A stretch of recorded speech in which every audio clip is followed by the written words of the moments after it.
And then I will screw all these back in. All right, there's that. Oops. There we go. 2 more screws. There we go. Let me get a feel for it.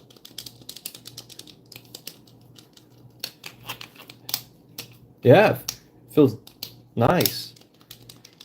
Feels less sticky. Nice. All right, the next is the game. Not too worn out, which I'm pretty. That's actually why I got this copy. They were selling this one for only like 20 bucks. So I have a game bit. So larger one is gonna fit this one right here. Can I do it by hand? No, I can't. If you enjoyed and want more of this type of content, leave a like and subscribe for future videos and shorts.